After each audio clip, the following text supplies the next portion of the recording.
This is More to Say with Randy Naughton. Interesting conversations with interesting people. Welcome into another edition of More to Say with Randy Naughton. Interesting conversations with interesting people. And our next guest is, come on now, that face, that smile, you know her, Phyllis Smith. Hi, Randy. Hi, mostly known from The Office for, being Phyllis on The Office for almost an entire decade and having office shenanigans with all those people. And True Confessions, speaking of office shenanigans, we just spent, 20 minutes trying to connect here, Phyllis? I hate technology too. We 20 minutes with you and about another half hour before that. But we're here now, and I'm so happy to see you. They say persistence, works out. So yeah, never in my wildest dreams. One thing I read about you at The Office is at first all the computers and all that nonsense, those were props, but then they got real computers for you on the set, right? And you would go and you would look at videos and do your taxes, and while you're supposed to be working, right? Two birds with one stone. The first season, they were just paper screens. And then the second season, boy, that opened up a whole new world to us on set, because I bought a lot of my friend Leslie, who sat across from me, who played Stanley. We ended up decorating our houses on set. Like I'd say, Les, do you like this rug? Oh, I don't know, it looks okay. And you'd order it right from there. Well, he did. He ordered a lot of his furniture from there. I'm one of those have to see it in person kind of thing. Right. So I would always go to the shop, but at least I narrowed my options. So we did our shopping. It really made a big difference in when we were sitting there for hours. Well, let's talk about your St. Louis roots. You were born in St. Louis in South City. You went to high school at Cleveland High. You're a Mizzou grad, so you're a Tiger alum. And your vocation was in elementary education. Do you ever see yourself as a teacher? I thought I would be a teacher, but I had that as a backup almost, I would say, because my heart was in the arts. I was a dancer, and I was pursuing that. That's where my passion was. Mm-hmm. But I had taught for many years in dance.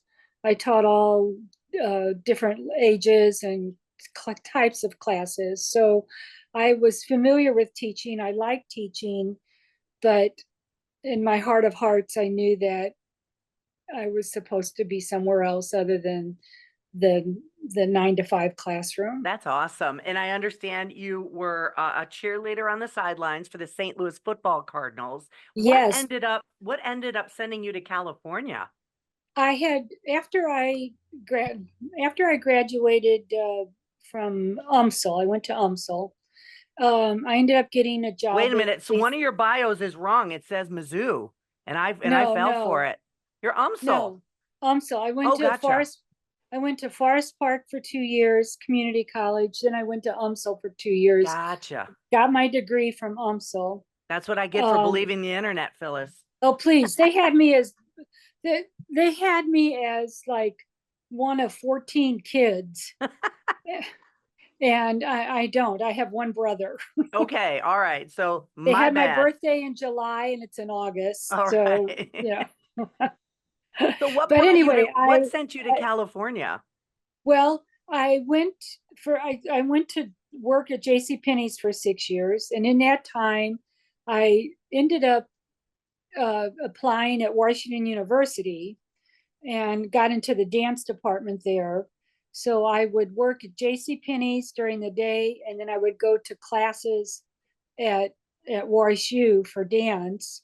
And I had an opportunity. It all happened at one time. I had an opportunity to either possibly go on a tour with a group from WashU, or Will Be Able came through town. He was with Baggy Pants Burlesque, and I had auditioned for him a number of times, and he never hired me. And finally, I did an audition the last time he came through, And he would always say to people, "Oh, she's so good. I really want to hire her." And so right there on the spot, I said, "Well, then why don't you?" And he ended up hiring me about, whoop, I dropped you. That's He all ended up right. hiring me about a month later. And that took me to on the road for like 7 years. And then out of that, we ended up in California to revamp our show. Will Be Able ended up stopping his show. And I worked with a group of guys called the Mercer Brothers. There were two older gentlemen, and we ended up going to California to revamp our show. So that was a long answer to get to California. We interrupt this interview on More to Say for a quick Lemp History Minute. Did you know that the Lemp Mansion in St. Louis is known for its brewing background, its haunting history, and the untimely deaths of many of the Lemp men? But did you also know that the oldest daughter of Lemp patriarch William Lemp, Annie Lemp, was an accomplished writer, highly regarded for her work with French literature? Now, she wrote a book in 1910 called The History of French Literature. It took her 10 years to write, and it received rave reviews. However, her work was scrutinized by highly regarded professors from Cambridge, Columbia, and Harvard University. And upon further review, they came to find out that Annie Lemp was more schooled in the subject of French literature than they were. So while the men of the Lemp family are still mostly regarded as the ones who put Lemp on the map, the women of the Lemp family were no less successful in their own right. This has been a Lemp History Minute. Now back to More to Say. Well, then I understand you spent, now again, I got a lot of this out of articles and internet. And if I'm wrong, correct me, because again, my bad for trusting the internet. You were in a casting company. You worked for a casting company, right? And Right. you're called the accidental actress, and that's how you basically ended up with your role on The Office. Explain how that happened. Well, I don't like the term accidental actress for some reason. It seems like it just, like I hadn't done anything and then it happened. Right. But I think all my work that I had done as a dancer and getting into casting was kind of an accident. That was an accident. A friend of mine, actually from St. Louis, who was in California at the time, worked for a court show, one of the court shows. And I was at the time working at an aerospace defense company as the receptionist. Mm-hmm. And I had a half-hour lunch. My friend called and said, "Look, they're looking for a mousy woman for this court show." And I said, "Oh, I can't go. It's on the other side of the hill." I worked in the valley. They worked by the Hollywood sign over in that area. And he said, "Just get in your car and go." And so in the rush of going to this audition, I ripped a huge hole in my nylon. Uh-huh. I like that. That's correct. And when I went into the audition, I lifted my skirt and I said, "Excuse me, are you looking for mousy or tacky?" and and so it opened up the conversation. We started talking. I told the casting director I thought I would be good in casting. And a couple of weeks later, she hired me. And so I ended up as a casting associate, then worked my way up to casting. I mean, I was a coordinator, then I worked my way up to an associate and ended up working with Allison Jones and Alan Hochberg and a number of really good casting directors in LA. And I was in casting for 19 years. Yeah, that's a long time. So And you were helping cast the show, this British offshoot called The Office. Right. And you had to Right. kind of stand in for a couple of reads, right? And you Well, no, that was my job was to read with the other actors. And that was for like the producer sessions. But we were at the point in the process where we were actually going to test to pair up the actors to see what their how chemistry. the chemistry was. Yeah. And so my reading at that time was kind of, I was just trying to get them back and forth in the room because they had already paired actors up. But then this one morning, the director, Ken Klopis, do you know Ken? He's from Belleville. No. Oh, yeah, he was director, and he said, Phyllis, I want you to read the character of Pam. And I went, what? Okay. And I couldn't figure out why, because I knew at that point in the process, they should have been putting the real Pams and the Jims and Dwights together. So I went in, I was nervous because I didn't want to do a bad job for the other person. And I had no idea he was auditioning me. Oh. And it turns out that he said that. I asked him later after I was hired and on the show. I said, what made you do that? And he said, well, he goes, when you were reading with the actors at the other part of the process, I kept finding myself drawn to you, that you made interesting choices. And so he said, I just wanted to see, what I did.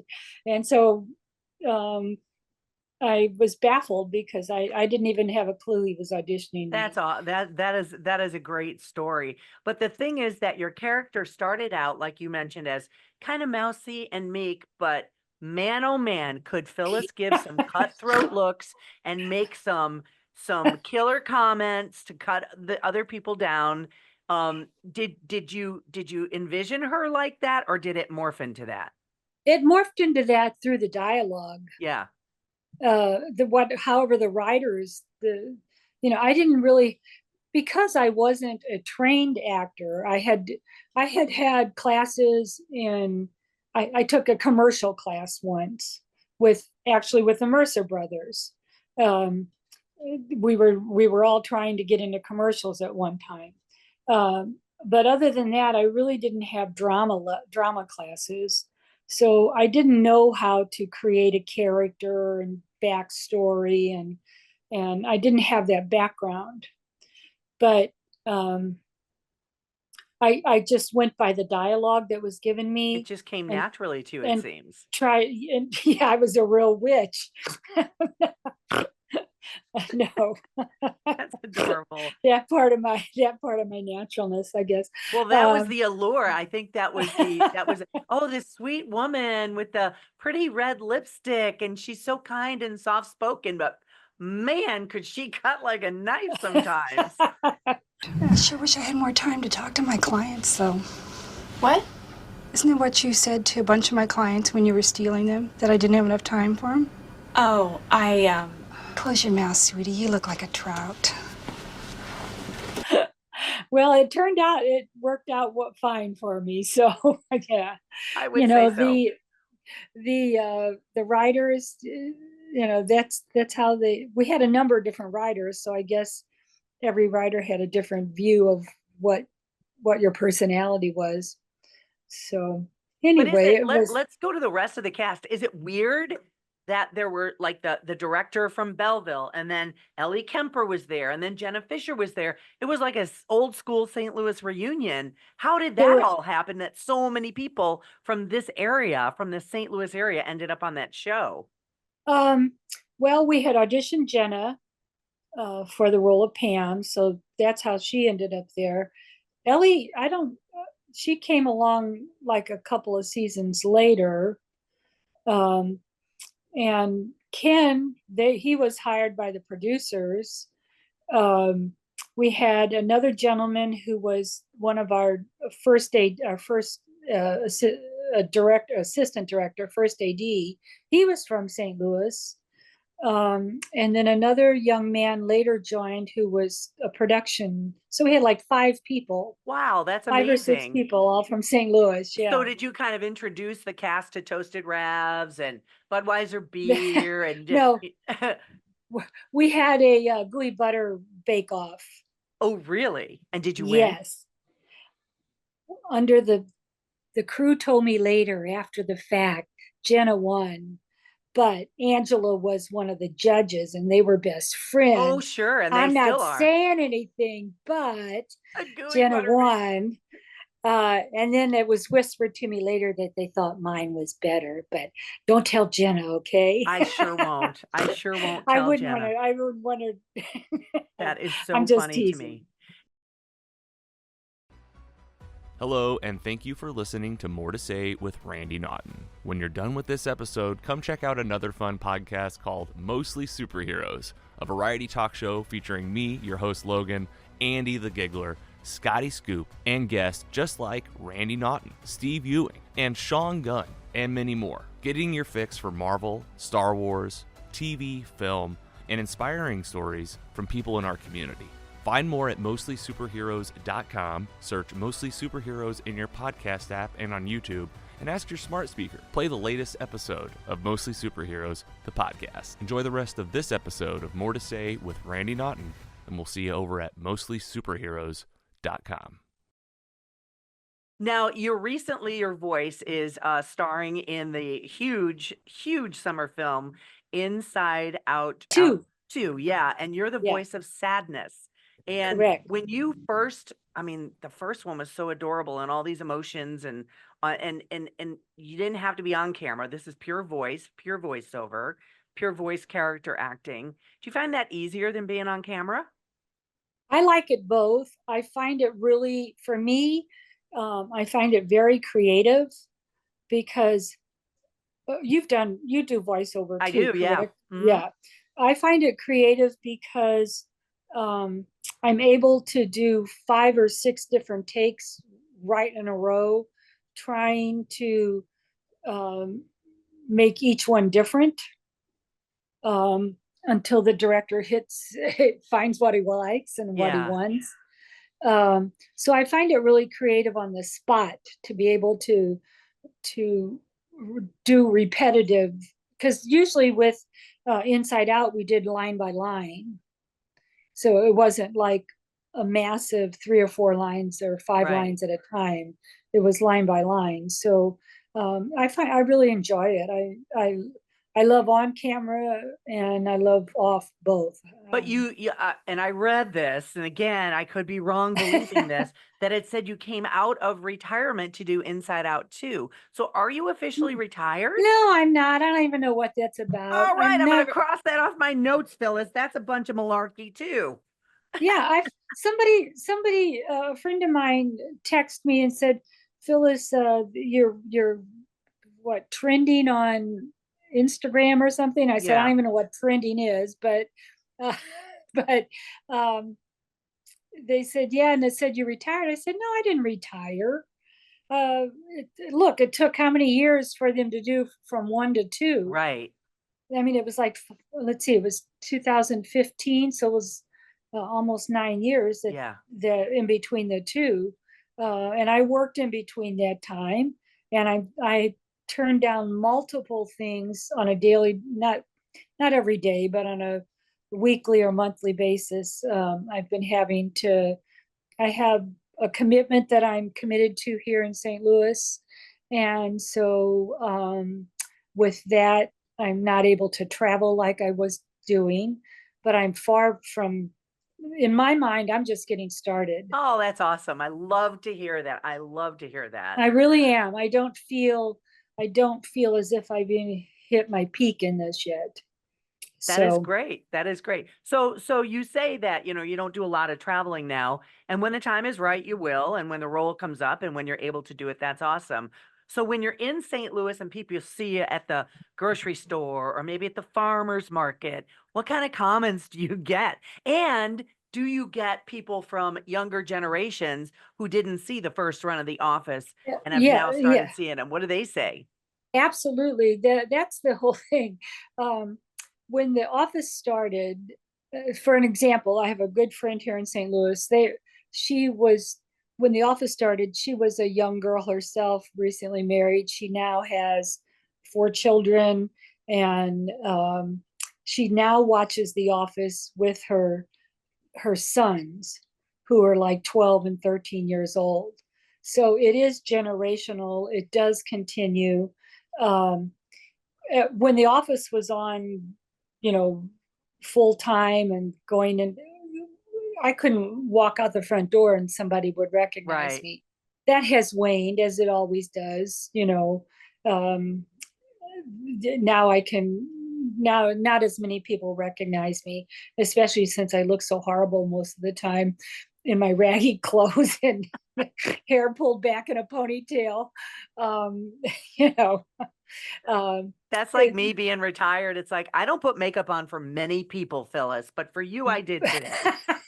Well, thank you. I put lipstick on for you. Thank you so much. See, we And both I are in the same and boat. I actually comb my hair, although you can't really tell it. I Sure, did I can. go and Well, blow there's dry been my so hair. much talk. I mean, since The Office went off the air about a reunion and who would come back and who wouldn't come back. And I know other people have done other projects.